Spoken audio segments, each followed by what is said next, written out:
Well, I'm Lynn Sperry, and I am one of the, I guess you'd say, founders of Serenity High. I'm Neil Sperry, Lynn's husband, and the two of us help with Serenity High together, along with a lot of other wonderful volunteers. And the purpose was really to give kiddos a second chance. And here is the small nurturing school that's been planned specifically to receive them and to love them. Julie was the principal there for whatever it was, 16 years, 17 years. And 15 years into that, I said to her one day, you are 90% about rebuilding self-esteem and 10% about educating these kids. And she put her arm around me and she said, you finally get it, Neil. That first year, we grew slowly because that was the whole idea. And we had one graduate and we served 16 students that year. So the numbers went from 16 that first year. The highest number we ever had at any one time was 35 students. And that may not seem like many, but everybody presents with more than one issue. So you might as well triple that. The impact on students, I think, is immense because you come in helpless, discouraged, your family's discouraged, they've had a lot of difficulties along the way, could have been legal trouble, could have been, family problems, and you think there's no hope. And you find out that there is a place where you can get support, people understand what you're going through, you've gone through rehab, so you build on that, and then you work with families. You not only know the families, you know the pets, you know the grandmas, the aunts, uncles. It really does become a total family operation.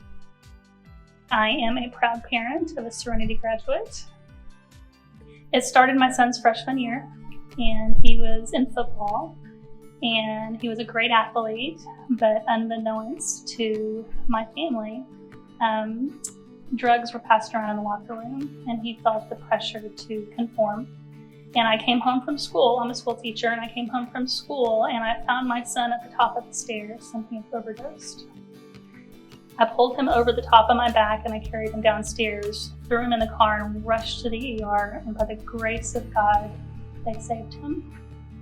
We had been through so much in the past few months with our son and then the overdose and then catching him in the act, missing him like crazy for 3 months in rehab.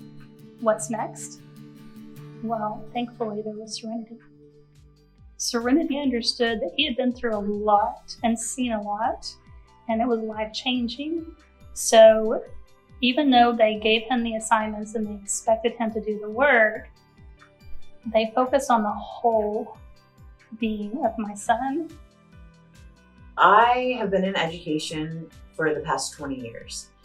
Started right out of college and always felt like it was my calling to be an educator. I make sure I'm their number one fan in a place where I'm not punitive with consequences, but that I have an open door policy. I'm ready to embrace them with whatever they're going through. The things they're going through are real hard. And I wanted them to know that someone cares about the way they learn and someone cares about what's going on at home. And I wanted to be that person that dug a little deeper to figure out what makes them tick and what motivates them and to be that supportive role in their life.